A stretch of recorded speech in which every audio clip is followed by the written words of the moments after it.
Hello, and welcome to another virtual Riverside chat. It is my pleasure to welcome our guest, Charlotte Hollings, a renowned coach, athlete, and owner of Calm Waters Rowing, a sculling camp in Lancaster, Virginia. She's been coaching rowers for over 30 years at Stanford, Boston University, Cornell University, and at her camp for scullers, Calm Water Rowing. During her time as a collegiate coach in the 80s and early 90s, she also rowed on the U.S. national team, winning a silver at Worlds in 1985 and a gold in 1994. Tonight, Charlotte is here to speak with us about transitioning from sweep to sculling. Welcome, Charlotte. Training center at the time, and I was sweep rowing. We'd go to nationals, and invariably the scullers would throw together an 8. They never practice, and they go and kick our butts, and it always pissed me off. But it makes you so much more aware of what you're doing and what effect you have on the boat. So if you're questioning whether you really want to be a sculler, even if you don't stay with it, I think the experience that you'll get from just, spending time in a small boat and being more aware of just the little things that your body does and how it affects the boat. So there are kind of several areas where sculling is different from sweep rowing. In a lot of ways, we coach the same things, but obviously you have to steer a single. You don't have a coxswain steering it for you. Sometimes that's good, sometimes it's bad. And then, so I think one of the questions was about when is the best time to look when you're rowing.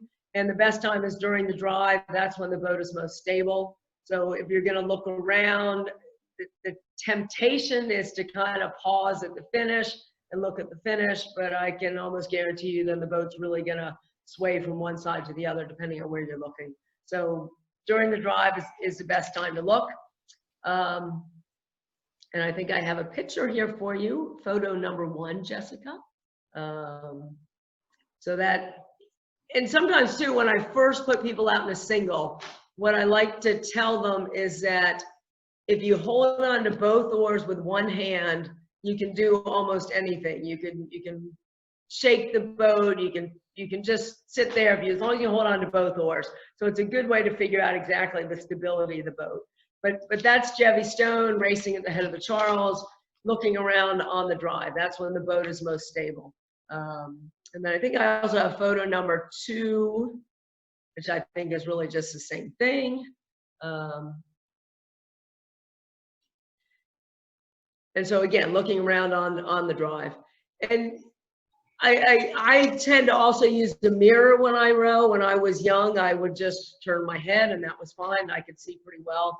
But now, basically when I started racing ahead of the Charles, I started wearing a mirror because I wanted to be able to see, ideally, the buoys. And it really doesn't show you the buoys, but it does show you the person in front of you, so you can figure out whether you're catching them or not, which is always helpful. But like driving in a car, you're not going to depend just on the mirror. You need to be able to look through your windshield and look in your rearview mirror, look in your side mirrors and turn your head, and same thing. So I think photo number 3 shows somebody looking around at the catch, which is a pretty dangerous place to look, especially if you're new, because the catch tends to be where the boat is least stable. And so if you're looking around at the catch, you're more likely to unbalance the boat. So I would not recommend that. And then photos 4 and 5, again, it's just more pictures, but these are people, more older rowers, using mirrors because, again, the mirror can be really very helpful. And I love it when I'm racing because I can see the person ahead of me and I can see whether or not I'm catching them. And I don't really have to look around to see what they're doing. And then I think we, in photo number 6, we have a guy looking around even though he's got the mirror. And again, like I said, with driving, it's one of those things where you want to be able to use all your resources. So you look around, you look around a little bit with the mirror, but you don't have to look around as much. So I find that very helpful. And then the other thing, obviously, makes sculling very different from sweep rowing. And again, more versus the idea of rowing a single versus rowing an 8 or 4 is that it's much more unstable. And so you have to worry about balance and how do I balance a boat. I encourage people when they first start to row the single, to find a boat that they're comfortable in. I think one of the biggest mistakes people make is they get into a boat that's too advanced for them, and they're not stable, and they get really nervous, and they death grip the oar, and they tighten up, and trying to get out of that kind of panic mode is a very difficult thing to do. So I'd always recommend that you start off in a boat that fits you, and then as you get more comfortable in it, obviously you can move up into a skinnier boat. And we have a saying here at Calm Waters that there are two kinds of rowers: those who will fall in and those who have fallen in. So in photo number 7, we'll see a boat that's almost flipping over. I think this was the World Championships at the finish line, and they just kind of collapsed, and they're not quite over, but they're pretty close. And then if you go to photo number 8, I think this was in Rio, and the water was really rough, and a number of people were flipping during the earlier races, which is not the kind of conditions you really want in Rio. But actually, it doesn't look that bad. I don't know why this guy flipped.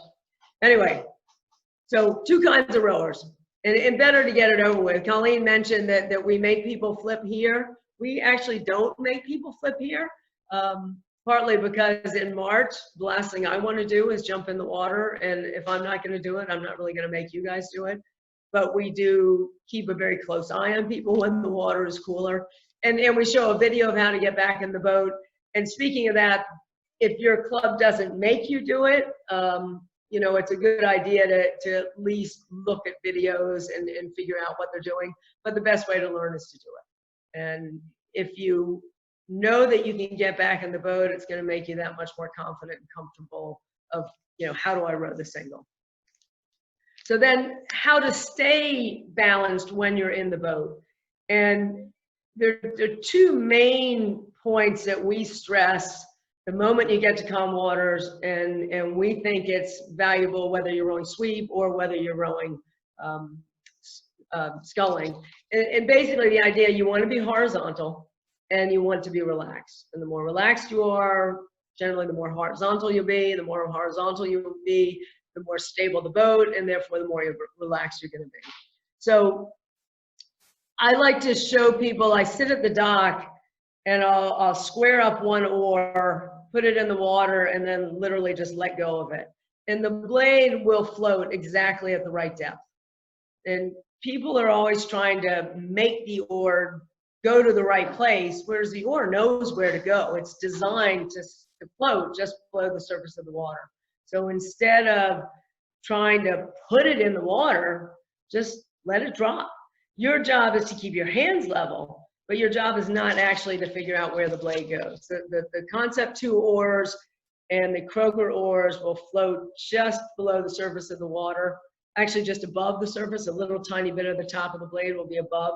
And then the Dreyer oars sit a little bit below the water, which I think is not quite as good, simply because almost everybody goes deep, and if you have an oar that's already going deep, you're just probably going to go deeper.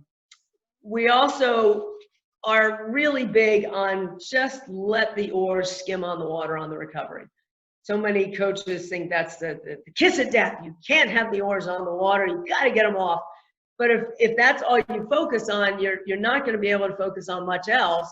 And while you might have the blades off the water, you don't necessarily have the boat balanced. So if the water's, particularly the water's flat, go ahead and let the blades just skim along the water. Learn the muscle memory of where your hands are going when the blades are on the water. And then eventually you just go down a little bit lower and bring your hands out a little bit lower to keep the blades off. But I never think about blades off the water. The minute I do, I start tightening up. And as I get, you know, I start out and I'm paddling, the blades are usually tapping along. And then as I get going faster, the blades start coming off. But I don't worry about them hitting. And therefore I stay much more relaxed. So sort of the muscle memory. And we think of the blade on the water kind of like a blind man's cane. If you're tapping along the sidewalk, you're just trying to figure out, you know, is there an obstacle in front of me? But more often also, where does the sidewalk end? And with the blade, if I have it tapping along the water, I know where the water is. I'm much more likely to put the blade in without burying it too deep. Once we start skying, we have a tendency to really lift the hands up to put the blade in the water, and then your blade's too deep. Let's see. So along with the idea, again, with horizontal, is don't think up or down. When I get people who have never rowed before, I tell them, just think about going straight out and straight back, straight out and straight back. The minute they think they've got to lift up at the catch or push down at the finish, I can almost guarantee you they're going to do too much. And if you actually watch, videos of people rowing, the Olympians rowing, you don't really see an up or down at the catch or at the finish. It's such a small amount. So we talk about the hands moving as if they're on a conveyor belt. And that conveyor belt just has a little 1-inch roller at either end, so that the drive height is really not all that different from the recovery height. So not to think up or down, but trying to think just back and forth. So one of the things I really encourage people to do is, instead of starting from the finish, which is where we tend to start, whether we're in the 8s, the 4s, the singles, is getting the habit of starting at the catch. So I've got, jumping up to photo 12, Jessica. And there's a lot of reasons I like to start at the catch. One of them is that I feel like people get so scared of the catch that they're rushing up into it. But if you can get in the habit of just sitting at this position with the blades just kind of floating in the water, the hands relaxed, and then I really like this picture. Again, this is a double at the World Championships, 2019. You can see. So we'll talk a little bit later about the idea of the rounded back. You can see the rounded backs in all three people here. But notice the low elbows. So we're really big into the idea of relaxation. We don't want you to lock out the elbows. You can see the hands, but we'll have some better pictures of the hands. We're really just looking to hold on with the fingers. But if you start from this position, start from the catch position, you can find the right grip. You can feel the loose elbows. Get the chest right up against the thighs and get comfortable sitting there. And then from there, it's really just a straight line right back to, for women, I think we're all women here, to your bra strap. We got a men here, I call it the bro strap. But whatever, that's a straight line from there. What most people do is they go up over the knees and then they come back down into the lap. The other thing that we're really, against, in a sense, is square blade rowing. I know a lot of people hate it anyway. But if you row a lot of square blade rowing, I can almost guarantee you're going to cut off the finish. And people tend to, you don't have enough time to get the blade out of the water square before the water catches underneath it. And so what you end up doing is you pull down as you bring the hands into the finish, and you finish with the blade out of the water. So you're pulling air from the end of the stroke. And so again, it also forces you to really think down and then away, and we don't want you to think too much about up or down. So we're really not big into the square blade rowing. So relaxation, another big one. So you can see here with the elbows, see the loose elbows. So I had a funny experience when we were coaching down in Florida one year, and there was one of the other coaches was out on the water just past the dock with one of the rowers, and the rower was going up and he was down, and the oars were all over the place, and you knew he was going to fall in any second, and he gave up and he threw his hands up in the air, and the boat settled down and the oars came together and he was fine. The minute he stopped fighting, the boat was fine. And again, going back to that, what I said I do on the first day when we get people at calm waters, I put the oar in the water and I let it go. I'm holding on with the other oar, but the blade will float there. And so again, and the guy that I'm talking about that was, looked like he was going to go in, he was in a Moss Arrow or, fairly stable boat, but the boat wants to stay steady. The oars want to stay in the right depth. So the more you can relax to let it happen, the better off you are. So let's go to photo 9, if you could.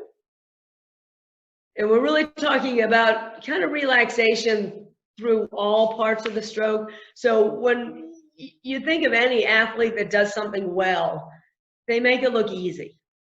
And whether they're playing basketball, playing, well, tennis, you have all the grunting going on, so it doesn't seem quite so easy. But a good rower, they make it look easy. So the guy in the background in this picture is Andre Steenick. He is the one person I can show you that rows with a pretty straight back. Everybody else you're going to see is with a rounded back. And we'll talk a little bit more about that later. But this guy here sitting at the finish, we're talking about a relaxed body. So you can imagine him really sitting in that position on a couch. If any of you are on a couch now, you're probably sitting that way. You're just kind of, you know, leaning back, rolling back. That's how we want you to sit in the boat. If you're going to try and sit up and arch your back, it's going to take a lot more energy to lean back, and you're not going to be able to lean back as far. This guy and what we've been seeing really in the last 15 years, 10, 15 years, is people getting a lot more layback at the finish. This guy is a good example of it. And then let's go to photo 10, because I know we have that down too. We're really just trying to roll back kind of into the pelvis. Let's see, men's quad. Oh, I like that.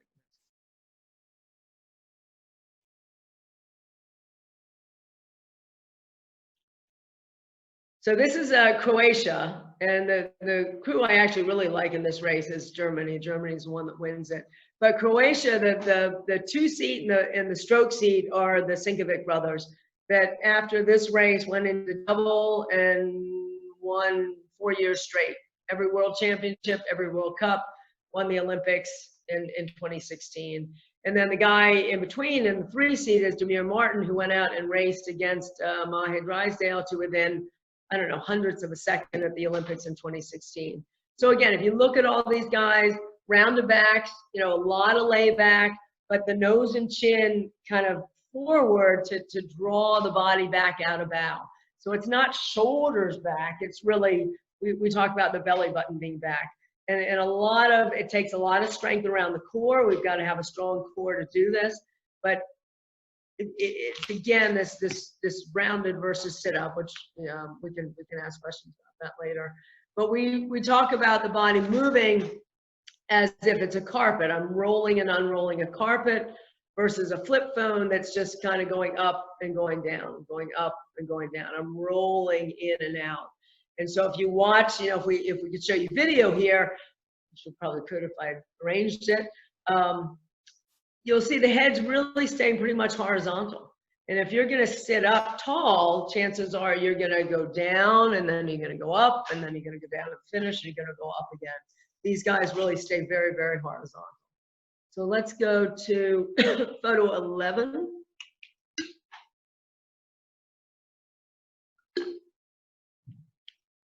And this was kind of a fun one because I hadn't come across this one before, but when I was putting this together for U.S. rowing. So Jim Dietz is a, you know, American rowing icon. He won, I don't know how many national championships in the single, represented the U.S. in the single, coaches at UMass. He's been around forever.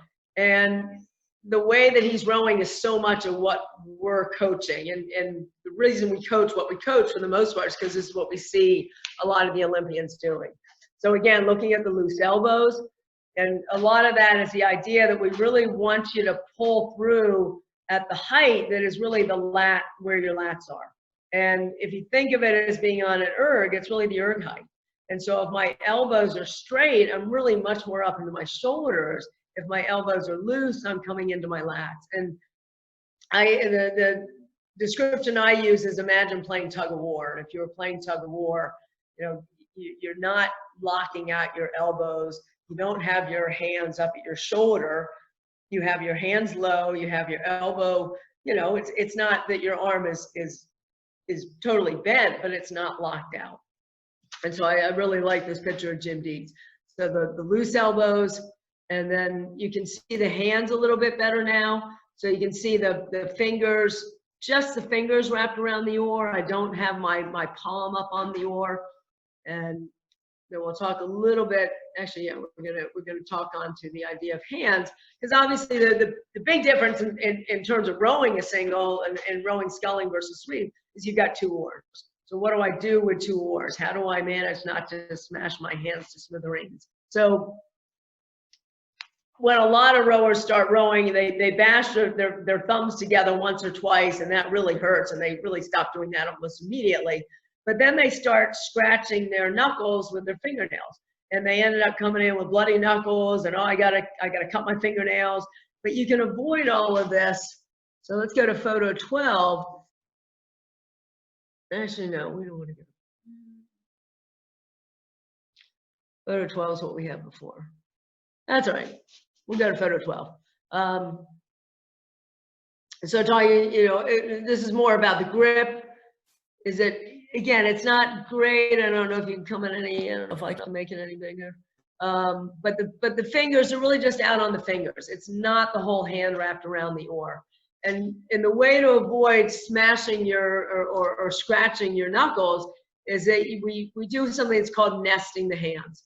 And so now I have a better picture. Let's go to photo 13.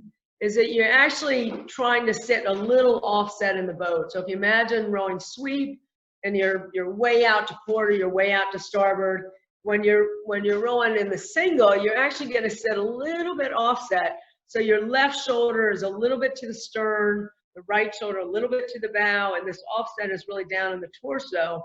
So I want my left hand always to be a little bit to the stern of the right hand. And so you see how she's out on her fingers. And then if I'm out on my fingers, there's room underneath my left hand for my right hand to fit. So I'm looking for the knuckle of my right hand to brush against the heel of my left hand. And the key is that I'm looking to feel that every single stroke. I always want to keep my hands in that relative position. Even at the finish, I've got room to even the hands out, but I still want that left hand a little bit out in front.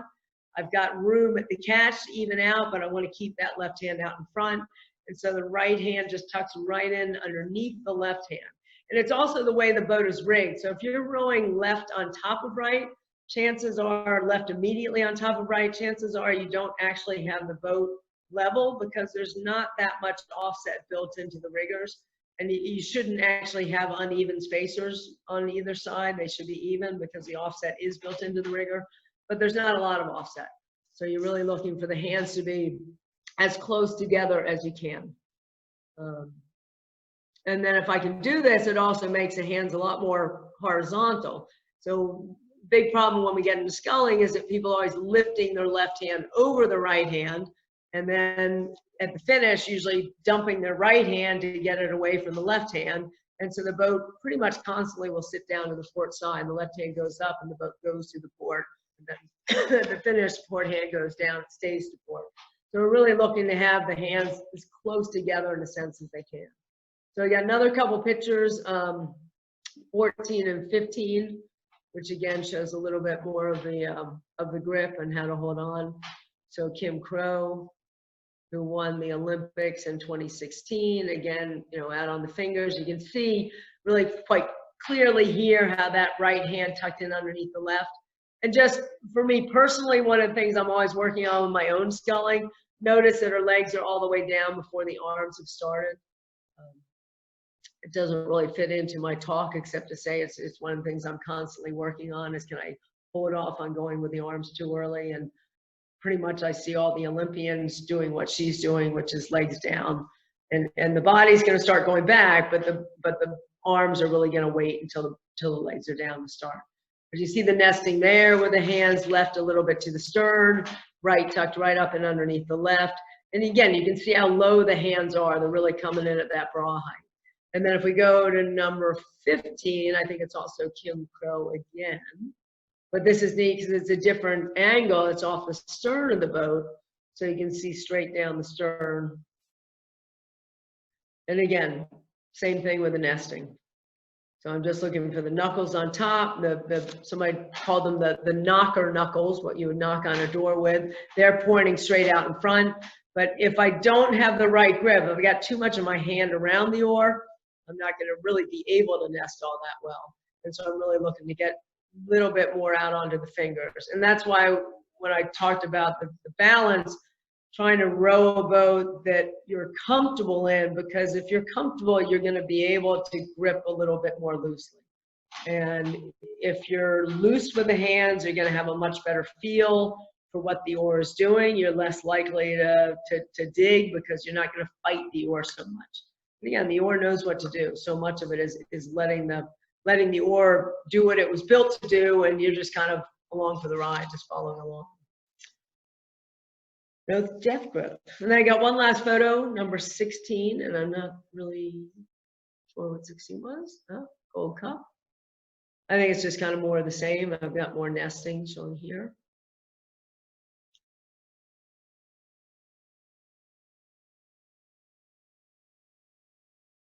Yeah. So again, same thing. And again, same round to back, same legs down before the arms start. You know, arms are a little bit straight for me, but you can't have everything. So I think that was the presentation part. So I'm happy for questions.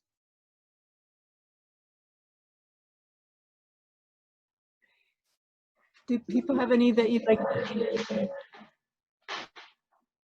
Does anybody have any questions that you'd like to ask Charlotte right off the bat, or should I go through a list of things that of questions that were put together from members in the club? Yeah. Okay.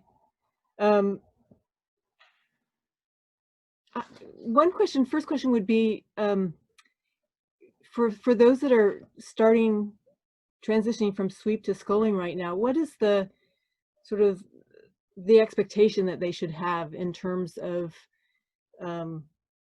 developing skills to compete? So, and to gain speed and to sort of build technique. Do you have, I mean, it's sort of an odd question to ask, but in terms of sort of managing expectations, because I do know, just even from my own experience, even rowing in a quad, you're used to a lot of speed, and you can get an amazing cardio workout in there as well. And when you shift to the single, you're not getting that cardio workout for sure. And then you're also really focusing on technique and a slower rate, really. You're not getting that speed yet. So any words of wisdom there for folks that kind of want to? Well, partly what I recommend, if you're not comfortable in the single necessarily rowing hard, is don't try and row hard, because if you build up bad habits, it takes so long to work those bad habits out. So I would recommend that you ideally do your workouts on the erg or do your workouts in the quad, 3-4 days a week, and then 2 days a week, just go out and do drills and learn how to row the single well. But again, don't worry about blades off the water. So it's the last thing you have to worry about. Let the blades skim on the water. Figure out the squaring and the feathering. If you're used to rowing with one oar, that itself takes a little bit of effort. Relax as much as you possibly can. The more you relax, the better you're going to feel. And then you're going to be able to relax more because you feel better. But it snowballs so quickly the other way if you're not careful. So my husband, when he first started sculling, he was young and college, and he just wanted to go out there and go hard, and he would just spend more time swimming than he would rowing. So I think he kind of gave up on the single pretty quickly. Right. But and it's also a very personal thing. We've had people come here. I still remember one guy that came here with his sister and his parents, and he was, I don't know, in his 20s, but he picked it up so quickly and just, he could have been racing in a week. But other people, and especially as we get older, we're not 20 anymore, it does take longer. But still, some people will pick it up quite quickly. Other people will take a lot longer to get it. But I would really focus on technique and not on the training, especially because we don't have any racing right now. So don't worry about that part as much. Mm-hmm, mm-hmm, mm-hmm. Okay. And do you have tips? I'm just going to go through some of these questions here. Do you have tips regarding steering? So for folks that are still sort of feel off balance, and I know you went over that earlier, but in terms of just any potential drills or maybe suggestions for 3 strokes, then that kind of thing. Then look, yeah. Yeah, I left something out that's very important. So if, when you first start sculling, you probably won't go straight because you've got one oar in and then another oar, and every stroke is different. And so you can't really figure out anything consistent. But after you get rowing for a little while, if you find yourself always going one direction or the other direction, if you're constantly going to port, people think, oh, I'm just so much stronger on my starboard side, and that's why I'm going to port. It's very rarely that. What it is if you're doing the nesting like we're talking about with the left hand leading, is most of us are right dominant, and so most of us want to overreach with the right arm. So chances are, if you find yourself always going one way or another, chances are much more likely that you're pulling too long with one arm than the other. So if you find yourself going to starboard, you're probably overreaching at the catch and then coming back to nest and you don't even realize it. But we had a woman the other day that was constantly going to port, and when I got alongside her, well, you're pulling your left hand much further back than your right hand. So look at that first, because 99 times out of 100, it's about getting the same length arc on either side, and you've got to get the balance, you've got to get the blades out pretty much together and blades in pretty much together, but usually it's a matter of having too much length on one side or the other. Do you teach folks to put pressure on the oars so that they're putting pressure towards the oar locks as a way to stabilize? I find you don't have to do that at the catch. People automatically, they go out at the catch and the collar is up against the oar locks. Mm-hmm. When a lot of people first start to row, and I'm really thinking about people who have never rowed. We'll get people that have never rowed before. Mm-hmm. They get to the finish and they pull the oar into the body, and in the process pull the oar out of the oar lock. Mm-hmm. So we talk a lot about elbows and the idea of letting the elbows follow the arc of the oar. So at the finish, I'm really looking for my forearm to be 90 degrees to the oar. And if you keep the elbows going out, that keeps pressure of the collar on the oar lock. But I don't really think it's necessary so much for balance, as you don't want to pull the oar out of the oar lock. So it's more about just keeping the oar in the oar lock. And I find that if you're really focusing on trying to push out, I don't think you're relaxed. And relaxation is really huge. I used to talk some about using the thumbs to put outward pressure, but now, again, I really think more about the elbows at the finish and letting the elbows swing out and that keeping the pressure on the oar locks. Okay. What about this sort of is slightly different topic, but this is a question from one of the members. When setting up a shared club-owned single for a row, how do I determine the proper distance between the foot stretchers and the pin for my body? I know that several people set up the foot stretchers based upon where the oars end up at the finish, but where should the pin be in relationship to the foot stretchers so that she can be set up for proper technique and get the most length out of each stroke? I don't think it really matters where the pin is. We set people up at the finish, and we want to make sure you have enough room at the finish not to be bunched up, but not quite enough room to get past the body. And people talk a lot about, sitting up at the catch and having your hip in line with the pin, and I'm going to move the foot stretchers, but I am not a rigging guru. I get in the boat and I row, and as George Pocock apparently said, the rower is infinitely more adjustable than the boat. But I do think it's very important that you have room at the finish, and if you don't have enough room at the finish, you're going to have a really hard time getting the oars out of the water. So if you're too close to the oars, then move those foot stretchers further to bow, get your body away. I wouldn't personally worry about where the foot stretchers are in relation to the pin, but I am not a rigging guru. Okay. How about, here's another, how to motivate myself in a single when I'm used to having others help me do this in the sweep team setting? Yeah, that, I think a lot of that is something I just have automatically been able to do my whole life. And I remember coaching, 13-year-olds one year when I discovered I was not good at coaching 13-year-olds. you know, and I just didn't understand why they needed me to sit there and tell them what to do or how to do it. It's like, come on, you know, don't you want to win? But what I do tell people is okay, you're in a single, but you don't have to be out there by yourself. So try and get someone to go out there with you. Try and get a group that you know is somewhere around your speed or ability, or maybe just out there at the same time, so you know that there are other people around.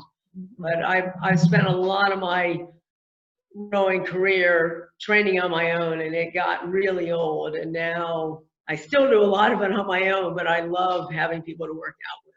Mm-hmm. So even if you're in the single, it doesn't mean you can't have other people on the water with you. On that note, do you have any fun drills that you do with your buddy and another single next to you, or do you? I never have a single next to me, hardly ever. You know, and it's funny. You know, there's one question about training, and I'm the worst person to ask about training. I just kind of, because I don't have a coach telling me what to do, I have a very unscientific way of training, and I'm not really into drills. I do a lot of half slide rowing, and thinking about getting my body angle set by half slide. But I don't do a lot of drills. I do really encourage people to start from the catch, and that in itself is kind of a drill, especially if you're not comfortable sitting at the catch. You've got to start up there with the blades flat, and then as you get more comfortable, see if you can square them. But I will give people drills to work on certain things, but I don't just sort of throw out, you know, do this drill. Okay. So it sounds like you don't use Crew Nerd or heart rate monitors, or. I keep telling myself I'm going to get a heart rate monitor, and I keep not doing it. I'm sort of old school in that I always think more is better, and I know that's not right. My head knows that's not right, but it's so hard convincing you that, you know, 2 workouts aren't better than 1, or, you know, more strokes aren't better than fewer strokes. And I think it would be beneficial probably if I had somebody else giving me workouts. And I think that's a very valid place to go if you're trying to train. You know, if I were going to say train for a marathon, I would definitely get hooked up with somebody who could run me through that. And there's a lot of, you know, I think Marlene does a lot of training, you know, programs, and I think it's a really good idea.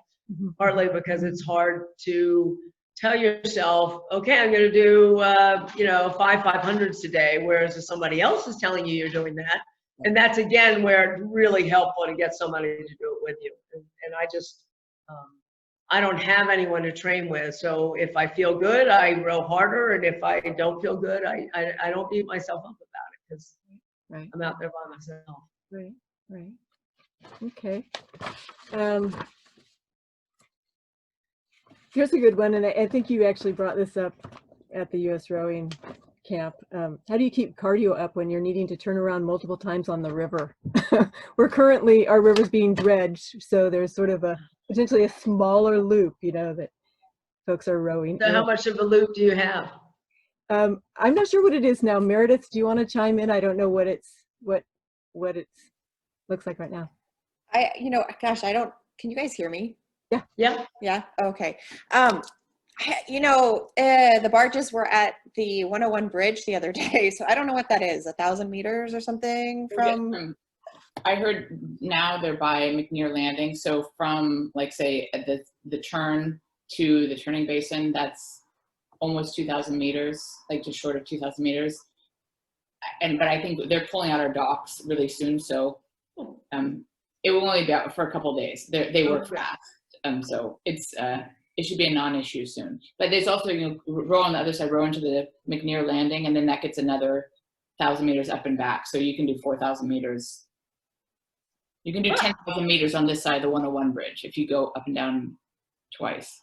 That's plenty of space. So our little lake is 1,500 meters, and so that's what I train on when I'm training for 5K races. And the year I won the Head of the Charles, one of the calm waters guest came up to me and said, I never really thought you could train hard enough on that body of water, but I guess you can.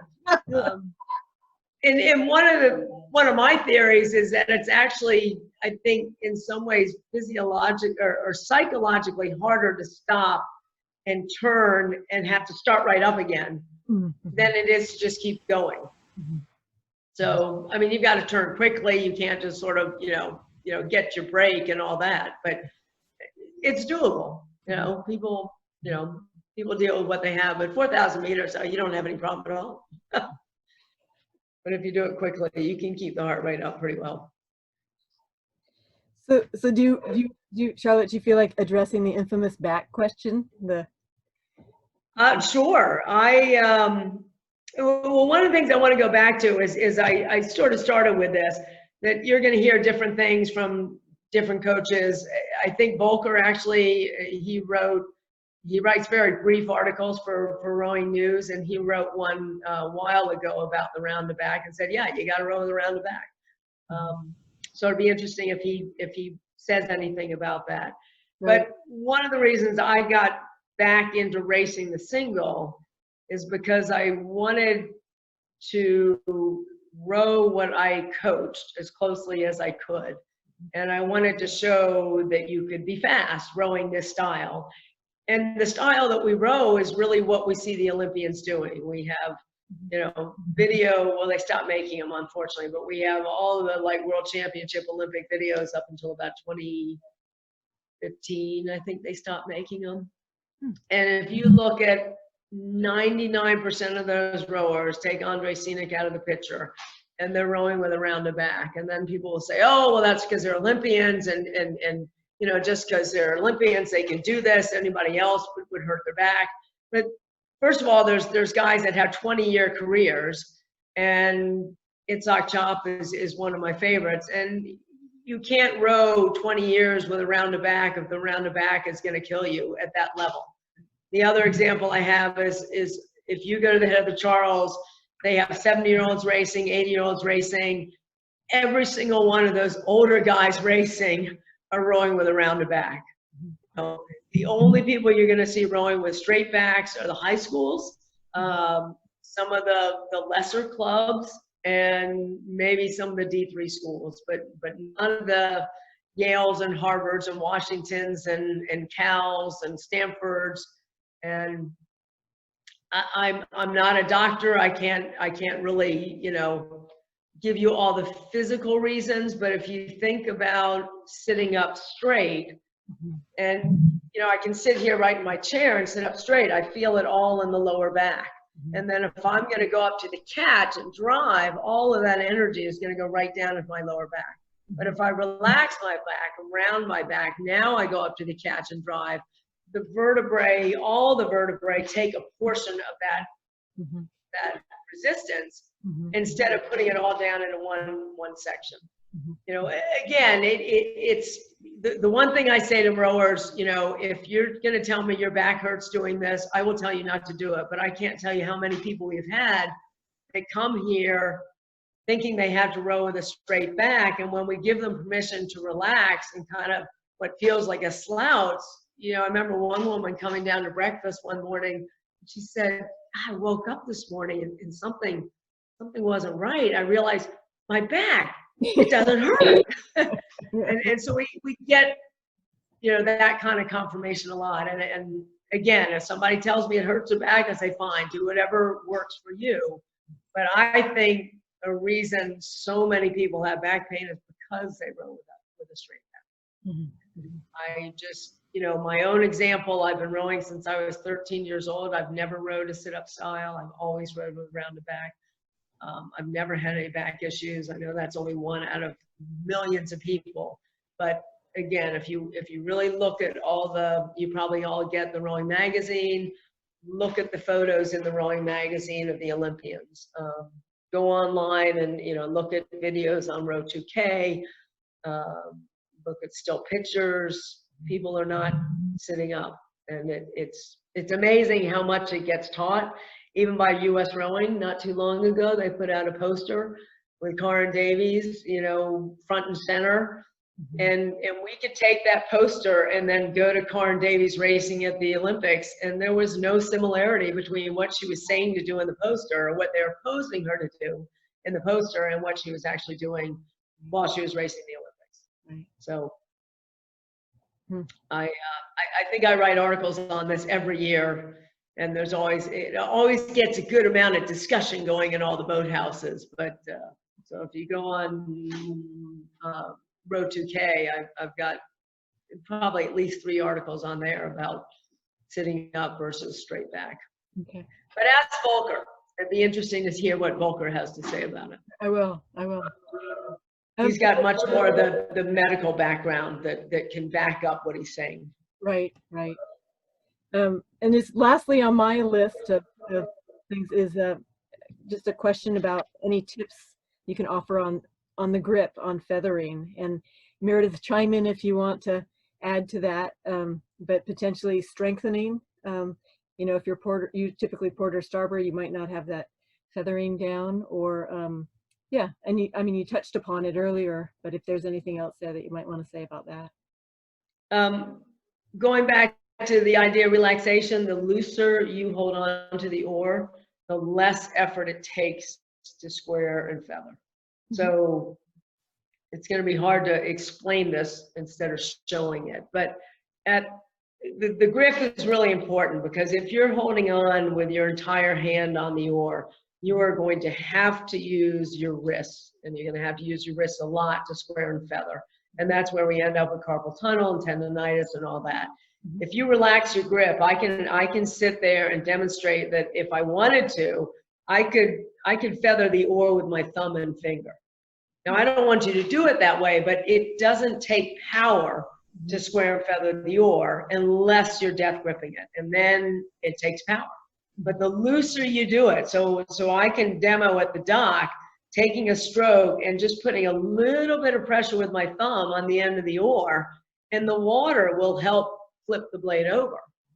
The water comes to the back of the blade, and it will help turn it over. Not that you're going to do that while you're rowing, but just as a demonstration, the water is going to help feather the oar.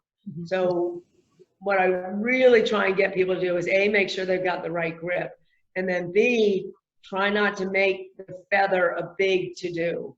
So the feather ends up very often being the end of the drive, and people really try and wrench the oar out of the water, and then it takes a lot of effort. But we want you to think about the feather as being the beginning of the recovery.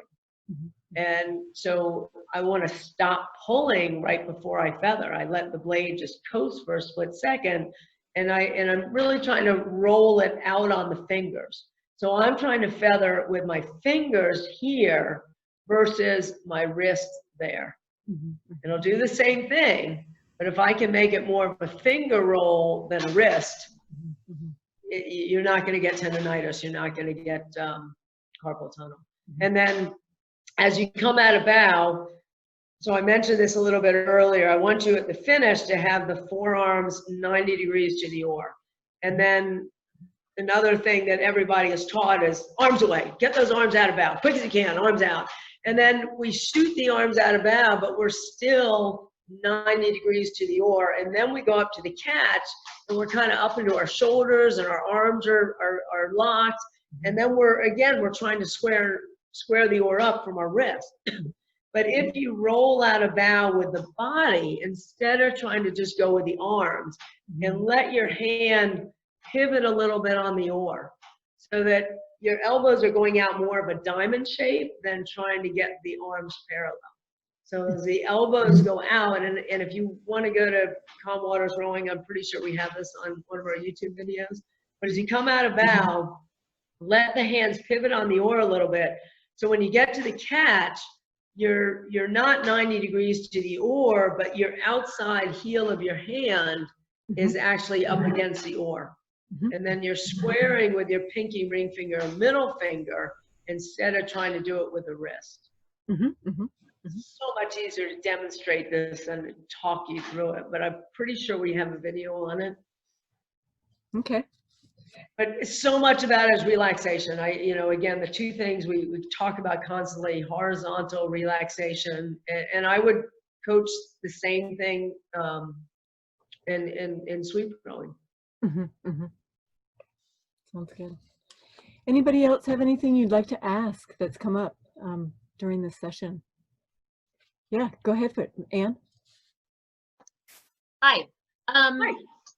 So my question, I don't know if I back before coronavirus, we were often rowing in team boats and often in a quad. And for a long time, I was bowing a quad.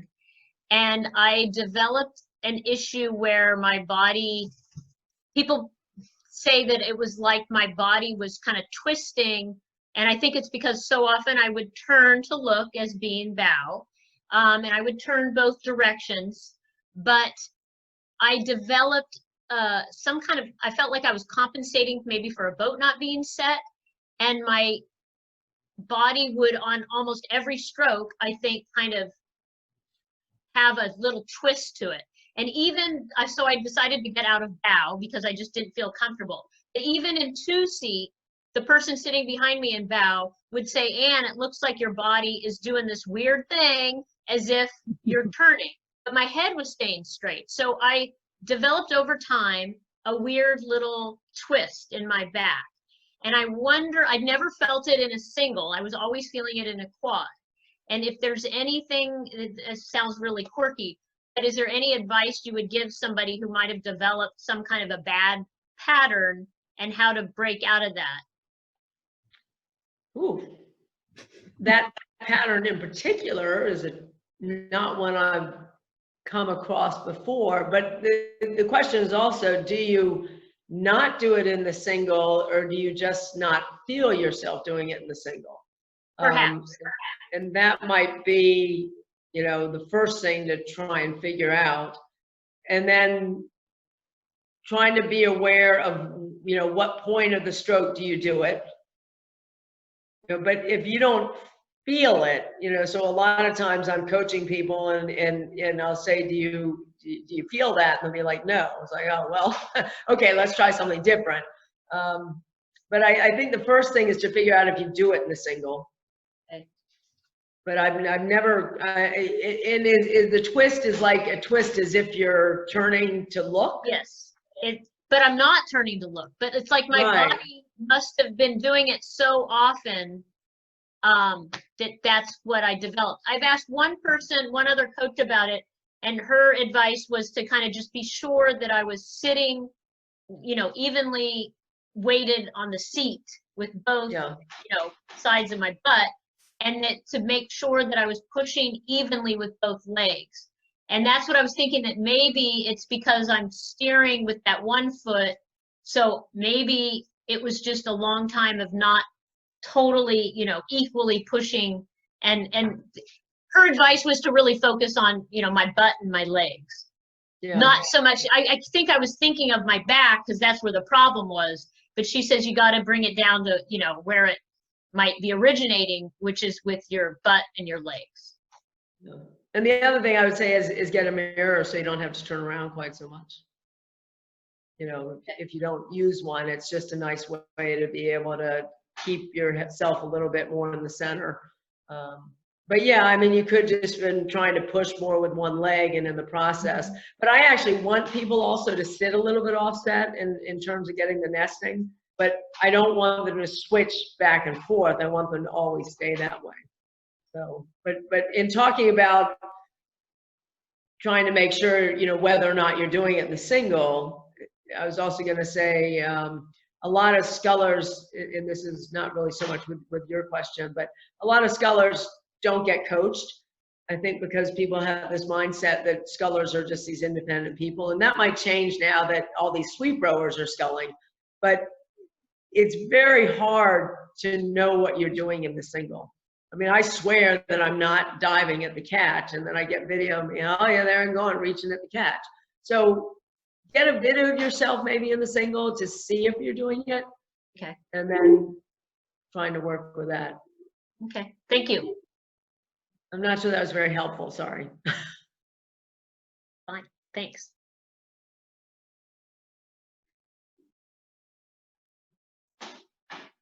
Anybody else? I just want to, can I just say thank you? Because I have had so much issue with back pain and I've been focusing on sitting up straight. So, and I kept thinking, God, I must be doing it wrong. Like, what am I doing wrong? I have to sit up more straight, you know? And so thank you. I'm really excited to just try rowing with a more relaxed back. Yes. And then the grip thing is awesome too. I don't know where somebody I heard said, treat the oar like you're holding it like a baby bird. Yeah. And and that changed for me because I got in a single and I was terrified and I was like, you know, gripping so tight. And I was like a baby bird, you know. It's dead. Killed it. So that was really, both of those tips are super helpful. So thank you.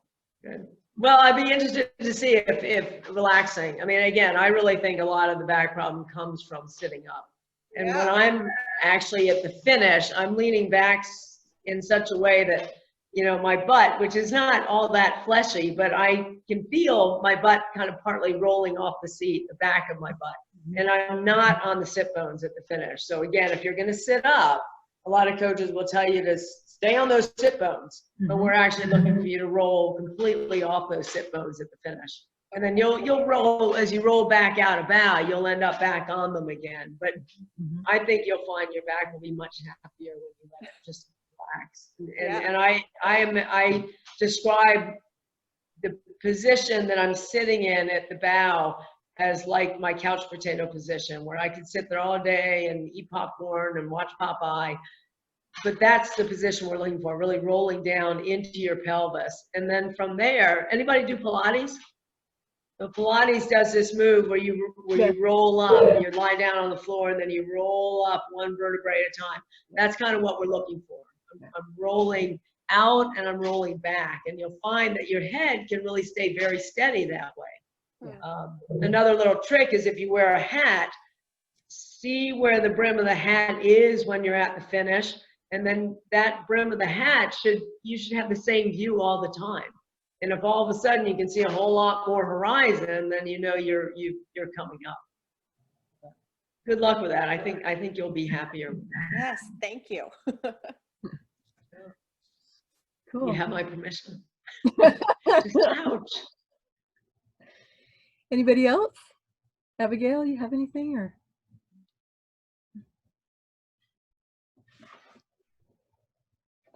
Okay, last call. Last call. That's right. It's way past my bedtime now. Exactly. Yeah, Abigail? Thank you very much for sharing your Guys, knowledge. it's dinner time. Yeah. Thank you very, very much for sharing your knowledge. Sure. Thanks for coming. All right, well, If any questions, I'm just an email away. So you can go to calmwatersrowing.net if you have any questions, and happy to answer them. I'm gonna post that as well as that video you referred to about the hand pivot on the oar. Yeah, well, I think I've got it on our website. I mean, we've got a bunch of videos that we do about, you know, getting back in the boat and setting your boat up, and you know where to fit the foot stretchers, and so I'm hoping that we actually quite enthusiastically shared the one about getting back in the boat. Everybody thought that was wonderful. It's like, I think that one is the most often viewed. Yeah, it's nice. Anyway, okay. Well, if there's no other questions, we'll wrap it up here. Thank you so much for joining us tonight. And thank you. Yeah. Thank you. Bye-bye. Thank you. Good night. Have a good evening. Okay. Good night. Bye. Bye.